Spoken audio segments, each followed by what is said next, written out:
Israel और Hamas के बीच युद्ध छिड़ा है। फिलिस्तीन और इजराइल के बीच युद्ध न तो नई बात है न चौंकाने वाली। गाजा पट्टी दशकों से संघर्ष की जमीन बनी हुई है। ईरान, पाकिस्तान और कतर जैसे मुस्लिम मुल्क जहां खुलकर फिलिस्तीन के समर्थन में हैं, वहीं अमेरिका, जर्मनी, ब्रिटेन, फ्रांस और इटली जैसे देशों ने खुलकर इजराइल को हर संभव मदद पहुंचाने का वादा किया है। वो पहुंचा भी रहे। वैश्विक मुद्दे के तौर पर इजराइल और हमास अभी सारी दुनिया में चर्चा में है। अमेरिका जहां इजराइल के साथ हमसाये की तरह खड़ा रहता है, लिहाजा इजराइल कभी रूस के बहुत करीब गया ही नहीं।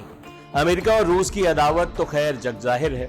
अब इजराइल और फिलिस्तीन के मामले पर भी ये तकरार देखने को मिल रही है। इजराइल फिलिस्तीन विवाद में अब रूस की एंट्री हो गई है। रूस ने अमेरिका पर आरोप लगाया है कि इजराइल फिलिस्तीन युद्ध को लेकर अमेरिका का रवैया विनाशकारी रहा है। रूस ने अमेरिका पर स्वतंत्र फिलिस्तीनी देश की आवश्यकता की अनदेखी करने का आरोप लगाया है। रूस की तरफ से जारी बयान में कहा गया है कि क्रेमलिन इस बात को लेकर अत्यधिक चिंतित है कि इस युद्ध से पश्चिमी एशिया में तनाव और भड़क सकता है। अमेरिका और पश्चिमी देशों ने 1967 से ही आजाद फिलिस्तीनी देश की जरूरत की अनदेखी की है। रूसी विदेश मंत्री सर्गेई लावरोव ने हिंसा की निंदा करते हुए कहा कि अगर अमेरिका और पश्चिमी देशों को लगता है कि वो इजराइल और फिलिस्तीन के बीच अस्थिरता के कारणों को सुलझाए बिना ही इजराइल की जीत सुनिश्चित कर लेंगे, तो ये उनकी अदूरदर्शिता है।